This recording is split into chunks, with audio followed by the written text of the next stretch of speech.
ऐसा हर जगह पे ही होते हैं ऐसे लोग, और उनको हालांकि कोई तवज्जो भी नहीं देता, लेकिन उनका पूरे दिन जो बकबक का जो सिस्टम होता है ना, उन कबूतरों के पंख हम काटेंगे, बहुत जल्द पंख भी काटेंगे, ये गारंटी दे रहा हूं मैं। क्योंकि जिसके पीछे लग गए, अब ऑब्जेक्टिव के पीछे लग गए तो ऑब्जेक्टिव करवा के छोड़ा ना। जो ब्रिज कोर्स चालू करवाना था तो करवा के छोड़ा ना, ज्वाइनिंग दिलवानी थी तो ज्वाइनिंग दिलवा के छोड़ी, सारे काम हुए, अंतिम वरीयता सूची जारी करवानी थी तो करवा के छोड़ी, सब चीज एग्जाम करवाना था सीएचओ का तो करवा के छोड़ा। एलटी आरटी हो चाहे दूसरी भर्तियां हो, सभी भर्तियों में जो हमने बीड़ा उठाया आज तक किसी में भी हार नहीं हुई साथियों, हर एक आंदोलन में जीत हुई, क्योंकि हम सच्चे दिल से और ईमानदारी से सभी साथियों के लिए मेहनत करते हैं। ये थोड़ा ना है आप एक दो लोग हैं जो ये कमेंट करते हैं, उनको ये सोचना चाहिए कि ये लोग या हम लोग कोई आपसे सैलरी ले रहे हैं क्या जो आप इतनी बात बोल देते हो। तो इसलिए सभी साथियों को ध्यान में रखते हुए साथ देना चाहिए, और साथ नहीं दे सकते तो कम से कम किसी के लिए आप उल्टा भरा बुला नहीं कहें, अच्छा रहेगा, क्योंकि ये आपकी सेहत के लिए भी अच्छा रहेगा और सभी की सेहत के लिए अच्छा रहेगा। क्योंकि हम जिसके पीछे लग गए तो मंत्री जी रघु शर्मा जी पीछे भी लगे थे तो उनसे पद छुड़वा के ही माने थे, और जितने लोग अधिकारी हैं जिन्होंने वास्तव में हमारे साथ गलत करने का प्रयास किया, उस अधिकारी को कुर्सी बतानी मुश्किल हो गई, आप सभी को पता है इस बात का।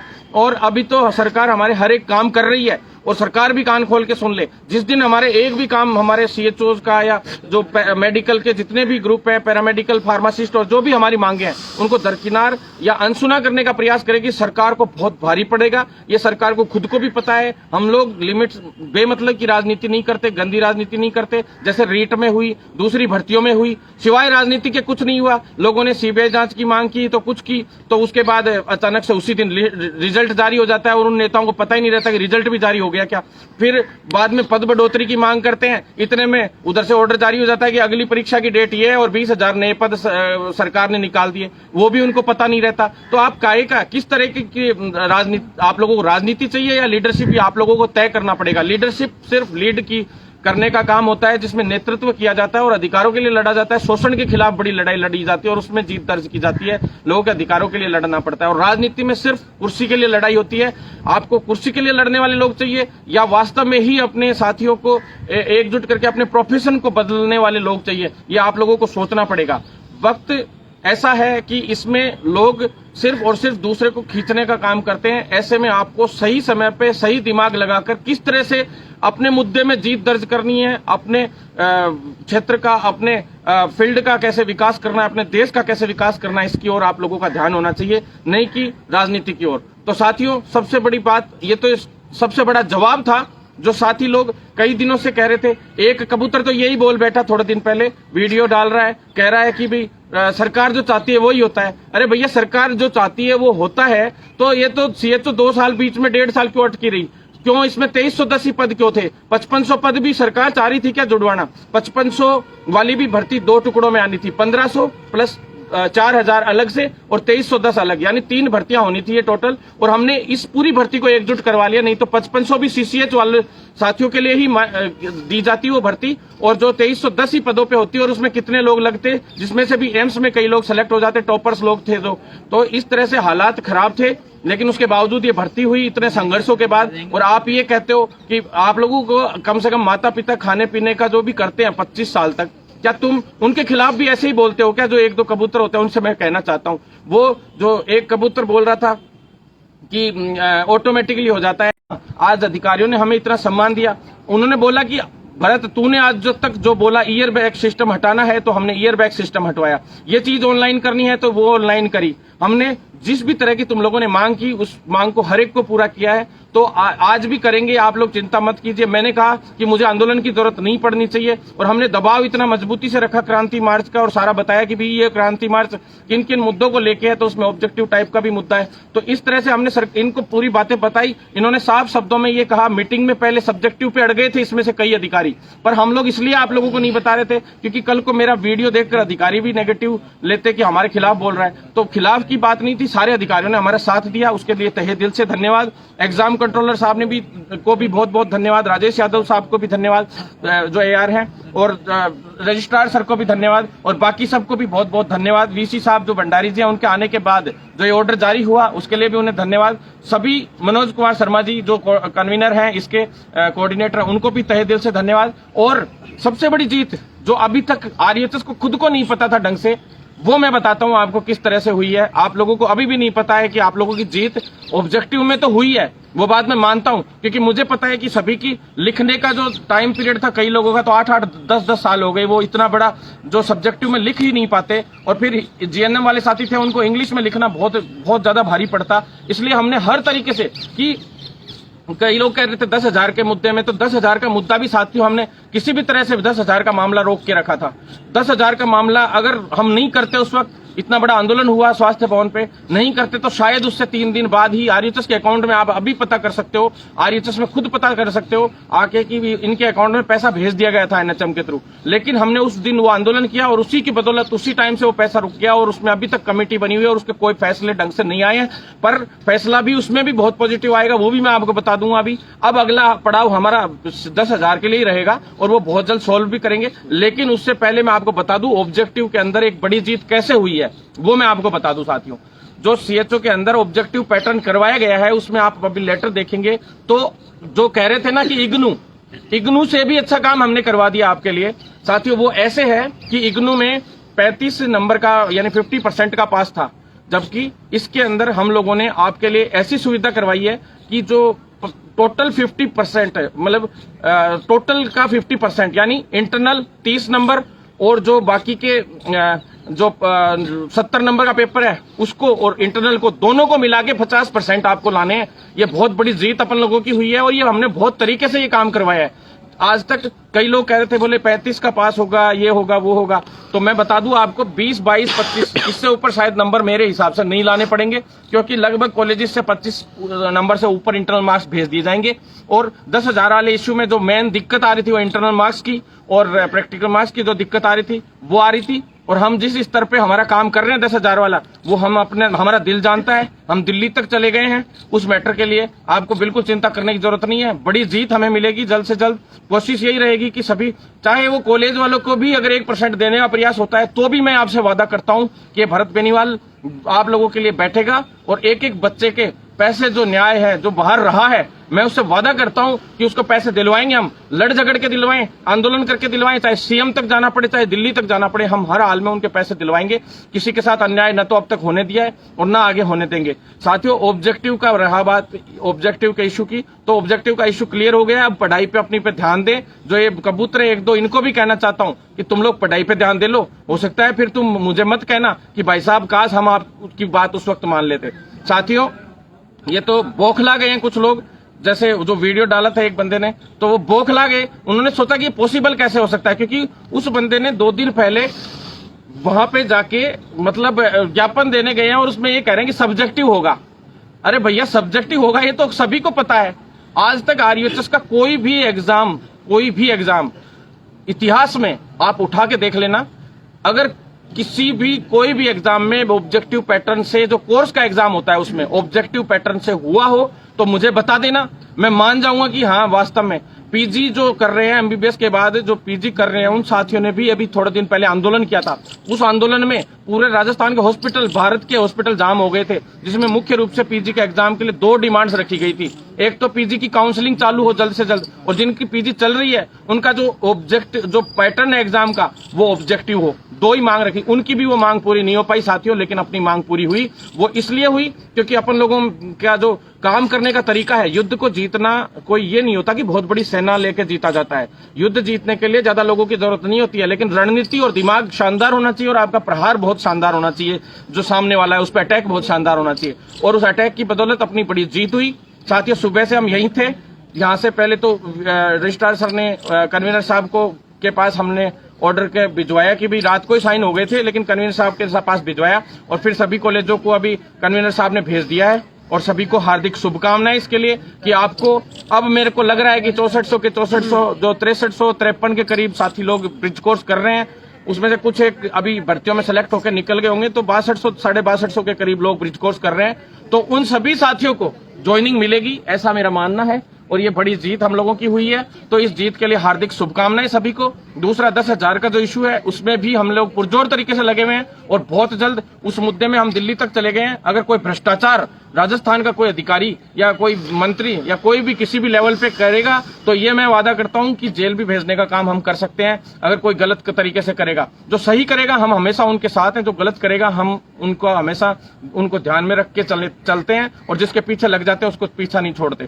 साथियों, आगे इशू है जो आप लोगों का आएगा, वो जो मैंने 16 जिलों में गया था क्रांति मार्च में, ऑब्जेक्टिव का वादा किया था सभी से, वो ऑब्जेक्टिव का एक वादा पूरा हो गया। 10,000 का भी हम जल्दी निपटाएंगे। सबसे मुख्य जो आप लोगों ने भी मुझे डिमांड नहीं बताई वो मैं बता देता हूं, आगे चल के आप लोगों को होम टाउन के हिसाब से या जो डिस्ट्रिक्ट चॉइस है वो भरवाई जाए, तो उसमें फर्स्ट चॉइस आप लोगों को मिले, ये हम लोग प्रयास करेंगे आगे। तो आप लोग अपने सभी विधायकों से बोल के अभी से डिजायर बनवानी शुरू कर दें कि सभी लोगों को जो फर्स्ट चॉइस सेकंड चॉइस है वही मिले, क्योंकि सभी सेंटर्स खाली पड़े हैं, तो आप लोगों को किसी को दिक्कत नहीं आए। तो ऐसी डिजायर आप अकेले के लिए खुद के लिए ना बनवा के पूरे प्रोफेशन के लिए बनवाएं कि सीएचओ की जो भी आगे जो ज्वाइनिंग होनी है उन ज्वाइनिंग के दौरान सभी को होम टाउन मिले।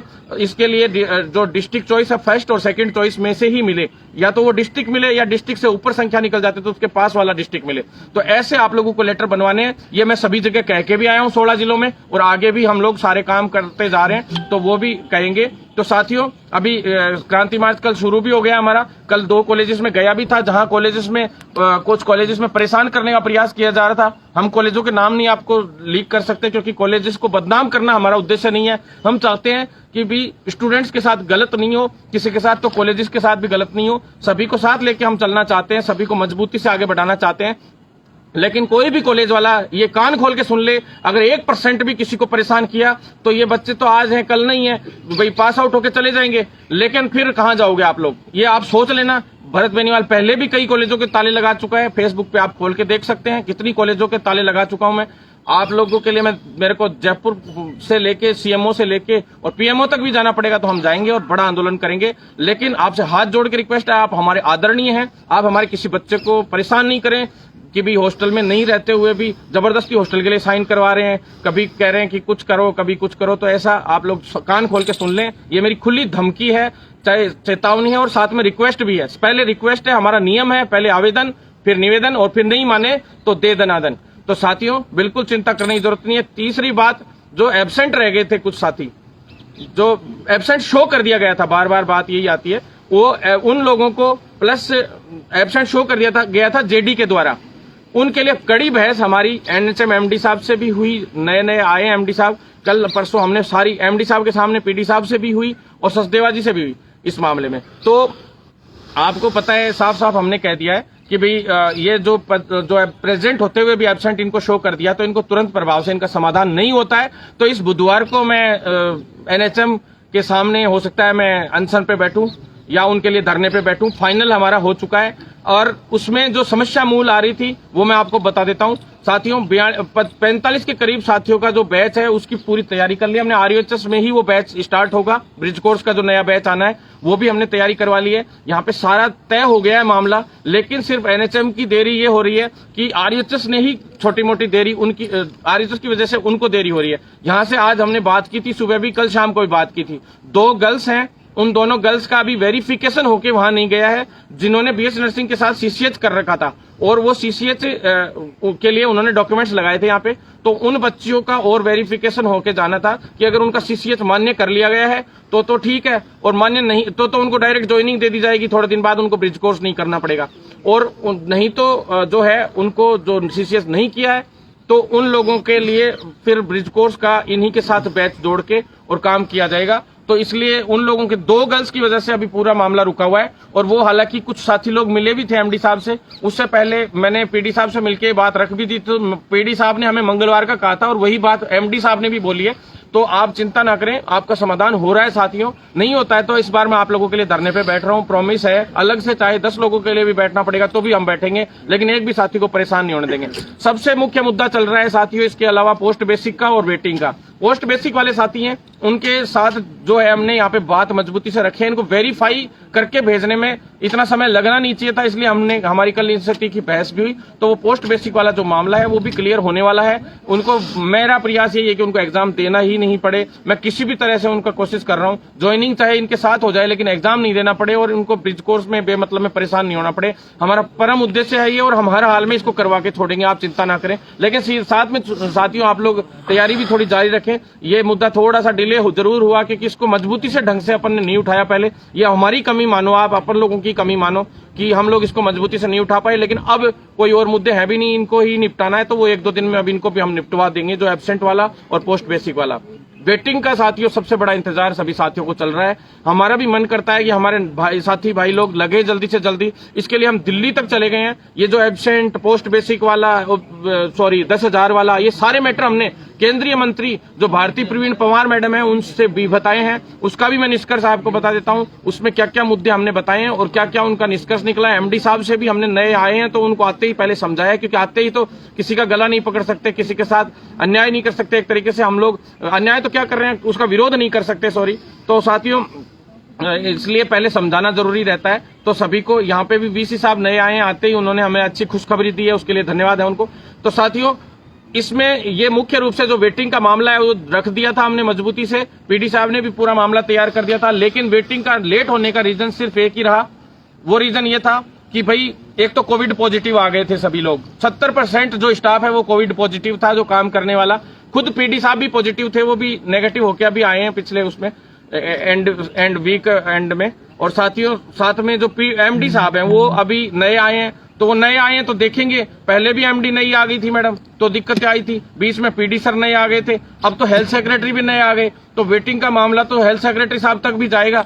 तो वो भी सारी संभावनाएं हैं कि जल्द से जल्द निकलवाएं। तो साथियों ना तो इसमें हमारी गलती है, ना आप लोगों की गलती है, ना सरकार की गलती भी नहीं मानता मैं इसलिए नहीं मानता सरकार की और अपन सभी की गलती, क्योंकि इसमें अधिकारी चेंज होगा तो वो कभी भी किसी, क्या पता कल को वेटिंग में कोई फर्जीवाड़ा करके चला जाए पीछे वाला अधिकारी और साइन कर दे, तो वो बहुत भारी नए अधिकारी पे पड़ जाता है आने के बाद। तो वो अप्रूवल तभी देंगे जब उसमें जांच कर लेंगे कि पूरा मामला क्लियर है क्या, वो क्या किस नियमों से वेटिंग का काम हुआ है, किस किस नियमों से नहीं हुआ है। पूरी एक एक चीज पीडी साहब और एमडी साहब दोनों देख के पूरा चेक करके जल्द से जल्द अगले सप्ताह में हम लोग करवाने का इसका काम करेंगे। बहुत पुरजोर तरीके से लगे हुए हैं और इसीलिए हमने दिल्ली सरकार को यही कहा था, अभी दिल्ली गए हैं मैडम के पास, तो साफ ये कहा है कि मैडम अगली भर्ती का आप तैयारी करवाइए, ताकि अगली भर्ती का नाम लेंगे तो ये भर्ती का बोले पहले वाली निपट गई क्या। तो हमने कहा कि मैम पहले वाली अभी नहीं निपटी है, उसमें वेटिंग और स्पोर्ट्स की सूची अभी जारी नहीं हुई है। तो स्पोर्ट्स की सूची जारी करने के लिए हमने मैडम से एक मेल अनुराग ठाकुर जी को भी करवाया है, ताकि वो सीरियसली लें इसको। केंद्रीय जो स्पोर्ट्स के मिनिस्टर हैं,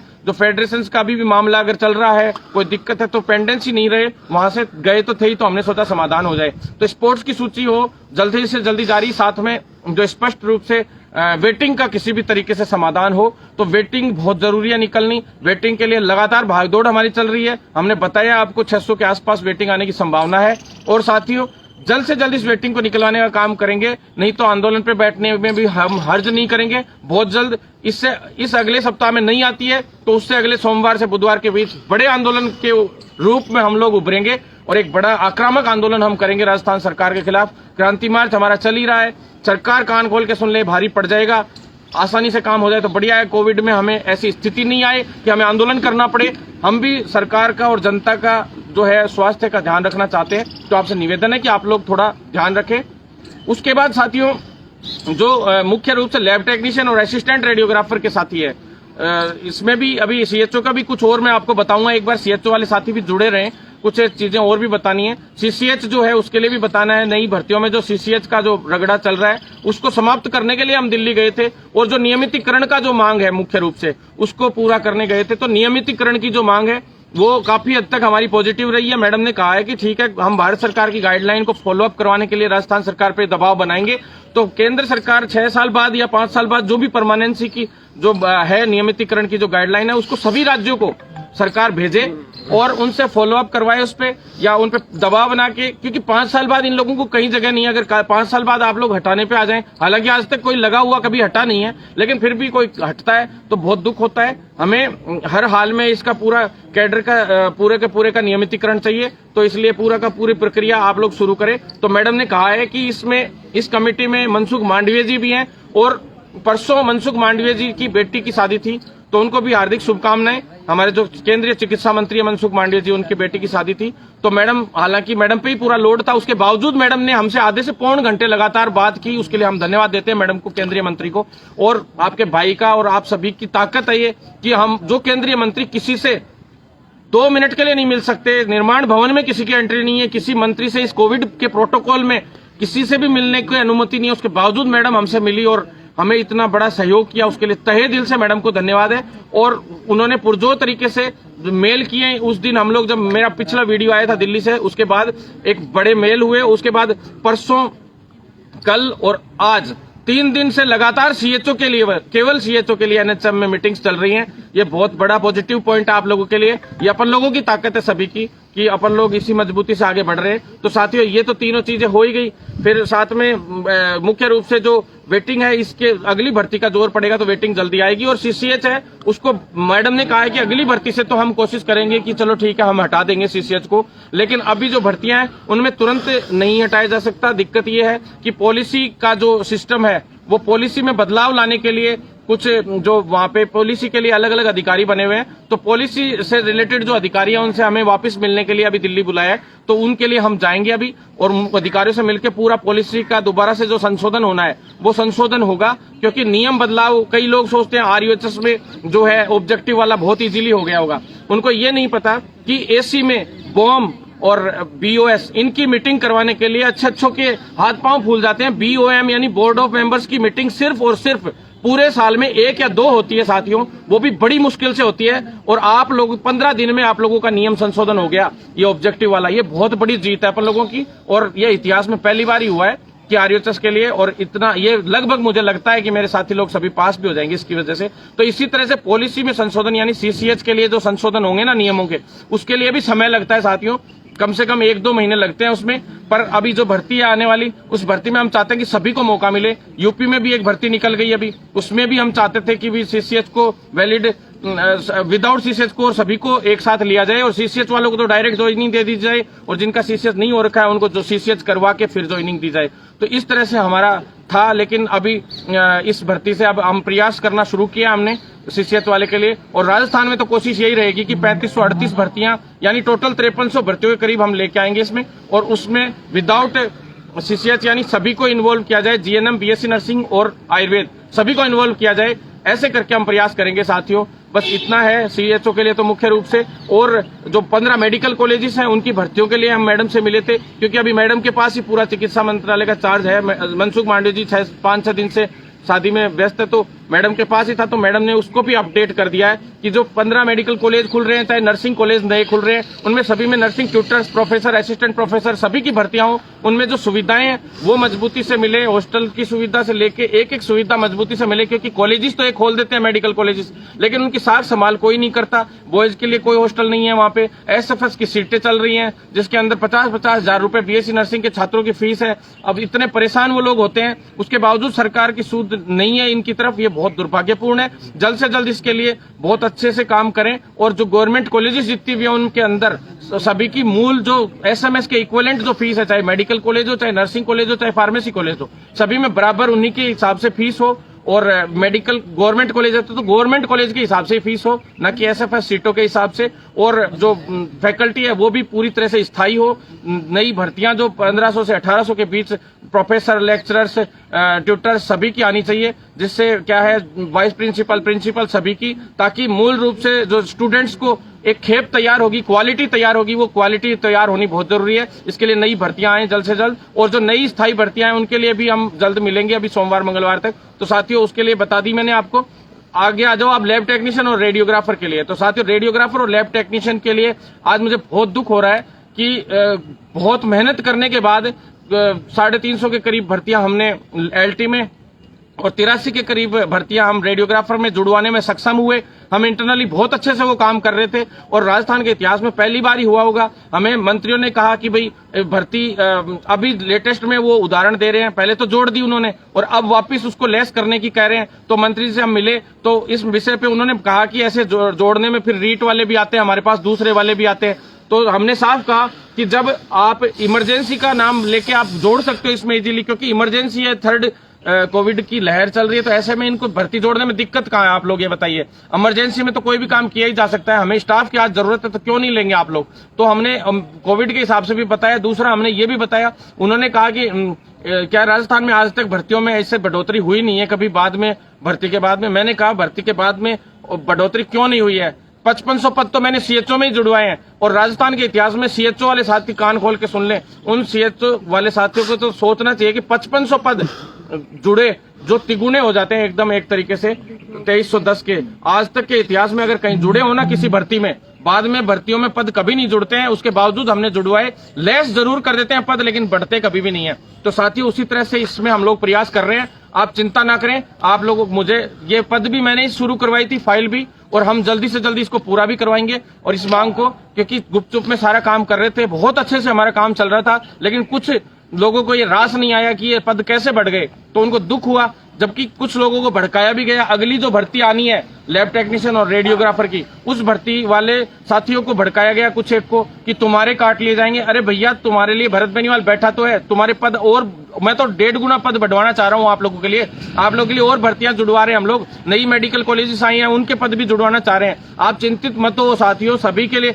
इन साथियों को भी रोजगार मिलने दो और आप लोगों की भी होने दो। जो फेयर, आरपीएमसी और आरएचएस के अंडर के जितने भी बच्चे हैं उन सभी को रोजगार मिलने दो। मैं तो ये कहना चाहता हूं आपसे।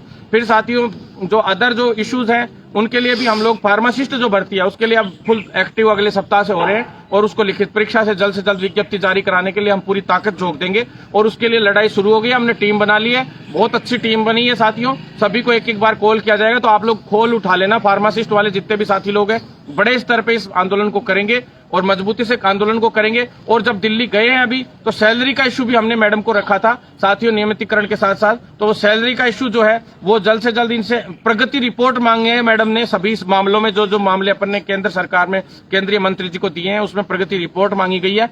वो प्रगति रिपोर्ट में ये मांगा गया है कि भाई हमने जब आपसे जो क्वेश्चंस पहले पूछे थे और जो जांचें करवाई 10,000 वाले मामले में कि भाई बच्चे किस बच्चों को दिए जा रहे हैं या संस्थान को दिए जा रहे हैं, क्या क्या किया जा रहा है, तो उसके लिए जो रिपोर्ट मांगी जाएगी, सभी चीजों के लिए रिपोर्ट मांगी जाएगी साथियों। वेटिंग के लिए भी रिपोर्ट मांगी जाएगी, क्योंकि हमने बताया कि HWC आज जो मैडम को साफ बताया कि सबसे ज्यादा बुरी स्थिति अगर कहीं है तो राजस्थान की है। सबसे नीचे 28 में से 26वें रैंक पे आज HWC का जो रैंक है पूरे इंडिया में राजस्थान का है। तो इसको सुधारना बहुत आवश्यक है मैडम। तो मैडम ने कहा कि वास्तव में चिंतनीय है ये चीज। तो हमने मैम से कहा कि जल्द से जल्द इनको ज्वाइनिंग देके 31 मार्च से पहले इस रैंक को सुधारे। और रैंक सुधारना हमारा उद्देश्य नहीं होना चाहिए, हमारा उद्देश्य लोगों के स्वास्थ्य को बचाना, उनके हमारे देश के स्वास्थ्य ढांचे को मजबूत करना होना चाहिए। तो उसके लिए बहुत जरूरी है, ये बहुत आवश्यक है।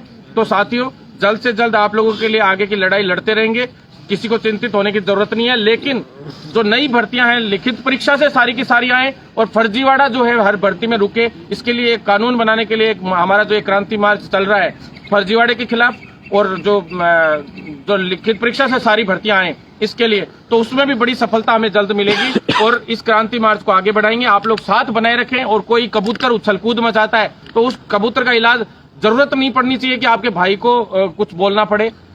आप लोगों को ही उसको वहीं के वहीं निपटाना चाहिए, क्योंकि आप लोगों के लिए जब इतना भागदौड़ कर रहे हैं, इतना लड़ रहे हैं, तो आप लोगों का ये होना चाहिए कि भाई हाँ, हमारे भाई के खिलाफ कोई गलत कैसे बोल सकता है। तो साथियों, एक भी व्यक्ति बोले तो वैसे तो कोई बोलता ही नहीं है, कोई गिने चुने होते हैं, उनकी सिर्फ राजनीति की आदत होती है साथियों। तो साथियों, बस इतना ही कह के मैं आप सभी से अभी तो इतना ही कहना चाहूंगा कि आगे जो विभिन्न मुद्दे बच गए, जो नई भर्तियां आनी है पैरामेडिकल की, कैडर बन के ओटी टेक्नीशियन हो, ईसीजी की हो, उनके लिए संघर्ष अगले सप्ताह से मजबूती से जारी हो जाएगा। आप बिल्कुल चिंता ना करें। नर्सिंग की नई भर्तियां लेके आ रहे हैं, सभी के सभी लिखित परीक्षा से भर्तियां होंगी, बिल्कुल चिंता करने की जरूरत नहीं है। लिखित परीक्षा का जो हमारा मुद्दा था वो सबसे बड़ा मुद्दा था, सबसे बड़ी लड़ाई थी, उसके लिए अलग से फाइल हम लोगों ने चलवाई, यही हमारी बड़ी जीत थी। और वो हमारा बहुत जल्द क्लियर होकर आ रहा है मामला। आप लोग बिल्कुल निश्चिंत रहें। और जो संविदा कर्मी साथी हैं, कुछ लोग मांग करते रहते हैं स्थायित्व की, तो उनके लिए हम कहना चाहते हैं कि उनको अलग से कैडर बना के तुरंत प्रभाव से आप नियमित करें, कोई दिक्कत नहीं है। लेकिन हमारे जो साथी लोग हैं, जो उनके लिए जो नए साथियों के लिए भी भर्तियां अलग से आनी चाहिए और लिखित परीक्षा से सारी भर्तियां आनी चाहिए। लिखित परीक्षा से उनकी भर्तियां करवा के उनको भी न्याय देना चाहिए। 8-8, 10-10 साल से वो प्राइवेट सेक्टर के हॉस्पिटल्स में काम कर रहे हैं, 10-10, 12-12 हजार में, वो भी बहुत सोचने लायक है। तो इसके लिए स्पेशल कुछ ना कुछ नियम बनवा रहे हैं, क्लिनिकल इस्टेब्लिशमेंट लागू करवा रहे हैं, एक्ट जो है उसको लागू करवा रहे हैं, जिससे प्राइवेट सेक्टर के हॉस्पिटलों में भी स्थितियां सुधारी जा सके, उनमें सैलरी भी बढ़ाई जा सके। और साथियों, आखिरी जो है ट्यूटर्स को मैं कहना चाहता हूं कि नर्सिंग ट्यूटर्स सभी साथ दें, उनके लिए नई भर्तियां हम लेके आ रहे हैं। ज्यादातर जो है RUHS में भी हमारी जो 46 भर्तियां उनके लिए बात हुई है, वो फाइल अब आगे मूवमेंट में आ रही है और इसके लिए मैं CS साहब से भी मिलूंगा, जो ट्यूटर्स की जितनी भी भर्तियां उनके लिए भी, प्रोफेसर असिस्टेंट प्रोफेसर के लिए भी और मेडिकल कॉलेजेस में भी जितने भी ट्यूटर्स हैं उनके लिए भी, और SFS सीटें ना रह के गवर्नमेंट की सारी सीटें होनी चाहिए। चिकित्सा शिक्षा और चिकित्सा स्वास्थ्य को पूरी तरह से अलग करके मजबूती से इस ढांचे को तैयार किया जाए और इनके लिए लड़ाई निरंतर जारी रहेगी। इनकलाब जिंदाबाद। धन्यवाद साथियों।